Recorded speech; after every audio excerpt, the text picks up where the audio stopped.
Right, cloning.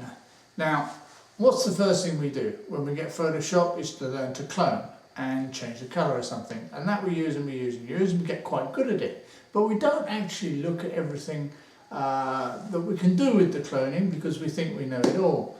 Well, here's the clone source tool that I guarantee a lot of you won't know about. So this is what it's about. Now, I get a bit ummy and uppy and ooh, ah, sorry, while I'm talking because I'm trying to do several things at the same time. So it's not, you have to excuse that. So let's get on. Now the clone source tool, we go into Window and down to clone source, and that'll open us up a nice little box here on the right hand side at the top. Let's turn that back, right hand side at the top, and that's got all these nice little icons and things, and I'll show you what they do. Now these are our clone sources. Now we've got 5 and we can memorize all of them individually. So let's go straight, we'll go straight over to our clone and there we go, we'll click on our clone, so we've got that alight. And our first clone memory, for example, I'll take this eye. So we just take it in a normal way and I clone that in a normal way. Now if I open up the second clone memory and I take this eye, for example, as you see it works just as a normal clone. But if I go back to the first one, it remembers where I was with that clone.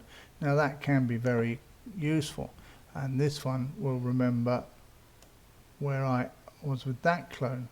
So it makes it very easy to go back to continue cloning something you already had, and of course you can do that with 5 different levels. Now I've reverted the image to normal, and what we're going to do, I've gone into the, sorry, I'll switch on the light. I'll go into the third of the memory clones, and I'm going to clone his nose. Now I've made it quite big because it's easy for you to see. Now, oh, look at that, it's gone small. Now why has it gone small? Well, very simply, and this is an incredibly useful tool, I've made it 50% in this box. So if I click that box, and now with my shift up and down arrows, I can make it bigger or smaller. So that is incredibly useful on occasions to be able to clone something a lot smaller or bigger than the original. Well, here we are with our nose again, and if I go over and now unlink those two, which is vertical and horizontal, I can then open that one up, and I'll show you what happens when I press the shift arrow buttons up and down. I can make it narrower or wider as I want. Now that's very useful on occasions. If I go back now to the height, I can change the height now as I want as well.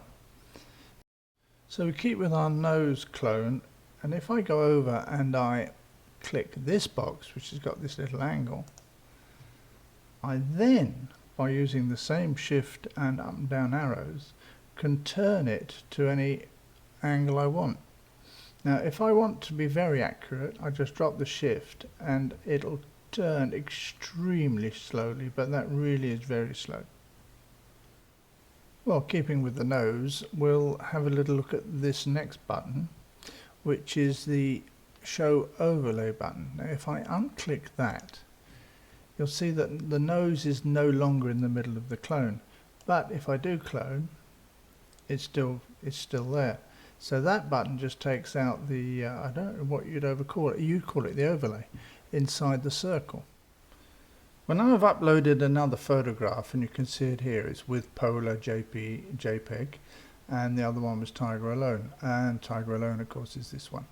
Now if we open up the Polar JPEG, that's the image. Now what's interesting about that is that if I go back to our tiger and I say I'm going to clone his eye, I haven't got the overlay alight, so I'll light up the overlay. There's his eye, and I go back to the other image. I can now clone very simply from one image to another. But that looks a bit silly, doesn't it, with him so big?